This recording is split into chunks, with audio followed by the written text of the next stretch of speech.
South Africa మధ్య చివరి T20 match శుక్రవారం రోజున వాండరర్స్ స్టేడియం వేదికగా జరగనుంది.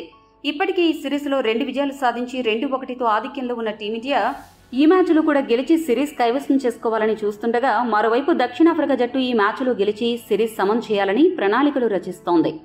ఇక ఈ సిరీస్ని సూర్యసేన డ్రా చేయకుండా గెలవాలి అంటే టీమిండియా తుది జట్టు ఎలా ఉండాలి, ఎటువంటి మార్పులు జట్టు గెలుపుకి అవసరమనేది ఇప్పుడు చూద్దాం. ఈ పర్యటనలో టీమిండియా గెలిచిన 2 మ్యాచ్లను గమనిస్తే, మొదటి మ్యాచ్లో సంజు సెంచరీతో అదరగొట్టగా, మూడో టీ20 మ్యాచ్లో తిలక్ వర్మ సెంచరీ సాధించి సత్తా చాటాడు. అయితే జట్టులో ఎవరో ఒకరిద్దరు అద్భుతంగా బ్యాటింగ్ చేస్తున్నారు.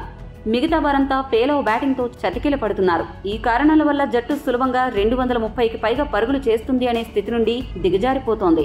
దీంతో ఈజీగా గెలిచే మ్యాచ్లో కూడా మనం కష్టపడాల్సి వస్తుంది. దీన్ని సరిచేయాలి అంటే చివరి టీ20 మ్యాచ్లో ఒక మార్పు ఖచ్చితంగా చేయాలి. అదే సమయంలో ఓ ఇద్దరు ఆటగాళ్లు వారి స్థాయికి తగ్గ ప్రదర్శన చేయాలి. అయితే వరుసగా విఫలమవుతూ వస్తున్నాడు అనే విమర్శలు ఎదుర్కొంటున్న అభిషేక్ శర్మ ఎట్టకేలకు ఫామ్లోకి రావడం టీమిండియాకి శుభసూచకమని చెప్పాలి. కాగా వరుసగా సెంచరీలు సాధించి సెన్సేషన్గా మారిన సంజు మాత్రం వరుసగా డకౌట్ అయ్యి టెన్షన్ పెడుతున్నాడు. సంజు ఈ చివరి మ్యాచ్లో ఎలా అయినా మరో భారీ ఇన్నింగ్స్ ఆడి తన బ్యాటింగ్ గాలివాటం కాదు అని నిరూపించుకోవాలి. ఇక జట్టు కెప్టెన్ సూర్యకుమార్ యాదవ్, ఆల్రౌండర్ హార్దిక్ పాండ్యా ఈ మధ్య పరుగులు సాధించడానికి విపరీతంగా కష్టపడుతున్నారు. మొత్తంగా చూసుకుంటే సూర్య 3 టీ20 మ్యాచ్లు కలిపి 26 పరుగులు చేయగా, హార్దిక్ పాండ్యా 59 పరుగులు సాధించాడు. వీరిద్దరూ మిడిల్ ఆర్డర్లో ఇంత దారుణంగా ఆడడం జట్టుపై ఒత్తిడిని పెంచుతుంది. వీరిద్దరూ వారి స్థాయికి తగ్గ ప్రదర్శన కనబరచాల్సిన సమయం వచ్చేసింది. వీరిద్దరూ గనుక ఈ మ్యాచ్లో సరిగ్గా ఆడలేకపోతే జట్టు విజయావకాశాలు దెబ్బతింటాయి. ప్రతిసారి జట్టుని ఆదుకోవడానికి ఎవరో ఒకరు ఉండరు అని వీరిద్దరూ గుర్తుపెట్టుకోవాలి.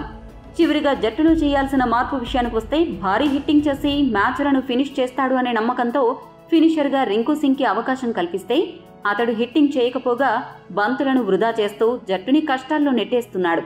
ఇది జట్టు విజయాలకు పెద్ద అడ్డంకిగా మారుతుంది. అర్జెంటుగా జట్టు యాజమాన్యం అతన్ని పక్కన పెట్టి బెంచ్పై ఉన్న జితేష్ శర్మకి తుది జట్టులో స్థానం కల్పిస్తే బాగుంటుంది.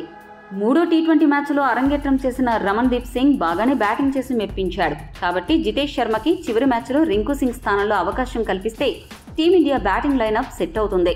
ఈ ఒక్క మార్పు మినహా మిగతా జట్టంతా యథావిధిగా బరిలోకి దిగనుంది. ఈ వీడియో మీకు నచ్చితే లైక్, షేర్, కామెంట్ చేయండి. మరిన్ని స్పోర్ట్స్ అప్డేట్స్ కోసం మా ఛానల్ను సబ్స్క్రైబ్ చేసుకోండి.